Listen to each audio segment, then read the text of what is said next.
Thank you so much, everyone.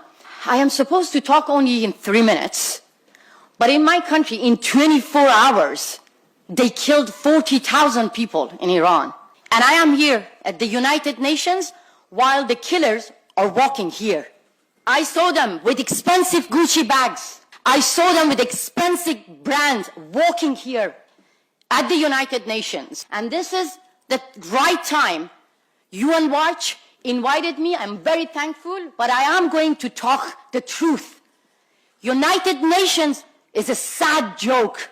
Ironically, I was invited by the US government recently to testify at the National Security Council at the United Nations. And I said that the Secretary General of United Nations stand with dictators. Here, I'm going to ask you 3 steps that they took, and I will ask you whether they stand with dictators or with the victims.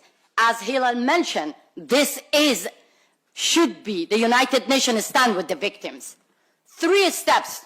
First, the Secretary General of United Nations send a congratulation letter to Islamic Republic for the anniversary of this murderous regime. You tell me, do they stand with dictators or the victims? The victims are here, these 2 women. One of them lost her eye because the Revolutionary Guard shot her in her eye, Kosar. One of them carried a bullet on her arm, Sima. Do they stand with them? No, we have only 3 minutes. But the killers have everything here. Second step, Afsaneh Nadipur. How ironic. Now she's in charge. The woman who was in charge to oppress women in my country now is in charge to monitor women's rights globally. This is not an insult to Iranian. This is an insult to all of you living in democratic countries. This is a slap on your face because they are in charge to make sure that your human rights, your basic rights, is being respected by your government. A representative from a murderous regime is in charge to take care of you all in Europe. And third, they invited Araghchi, thanks to the UN, thanks to the, can I show the signature? Thanks to, 300,000 signature, ordinary people, they canceled Araghchi, but instead, they invite this person, Gharibabadi, who actually in the negotiation table with the United States of America in the West stole the pen. This is the character, low-class killers. And now, 7 days. In 7 days, he is going to give a talk at the United Nations. I want Geneva to hear the voice of Iranians. Right now, after killing 40,000 people, they storm into hospitals. They're finishing off the injured ones. They're arresting doctors and nurses. They put the political prisoners on the death row. They're executing them. I want to ask Geneva to host a peace conference. Invite the opposition from Iran. Invite the leaders of Europe. Invite the leaders from European country and free world here to talk about an Iran without Islamic Republic. I know my time is over, 3 minutes, but I'm going to show you something. The West waited too long. That doesn't call you Islamophobic if you treat ISIS the way that deserve to be. Yes, and the West waited too long. Too long. When I was fighting against compulsory hijab, they were like, oh, this is Islamophobic. Oh, no, we have to respect others' culture. All the female politicians from West, they went to my country. They bowed the compulsory hijab from Sweden, Netherlands, Germany, France, from everywhere. High representative of Europe.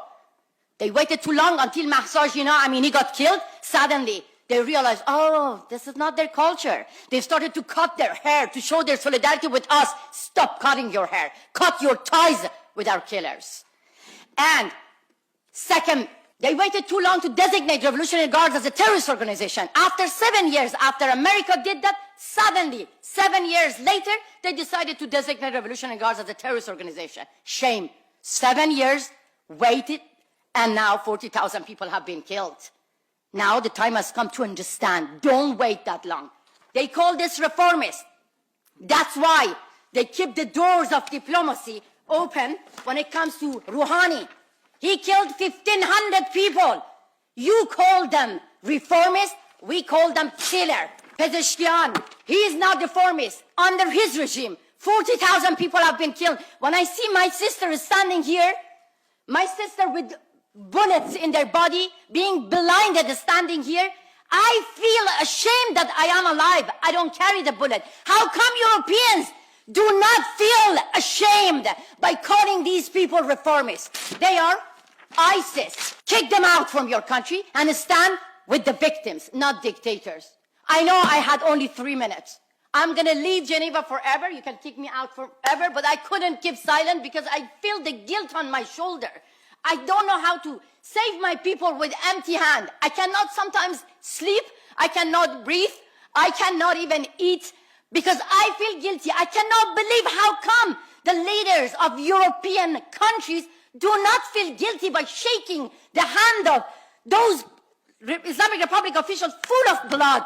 Shame on you. And thank you so much, UN Watch. Sorry, I talked a lot, but I need you to promise me that we're going to stand together, all of us, with my brother in Venezuela, my sister from Belarus. I need you all to stand with us and help my people in Iran. We have to stop the massacre and kick these fucking killers from Europe, from everywhere. Thank you so much.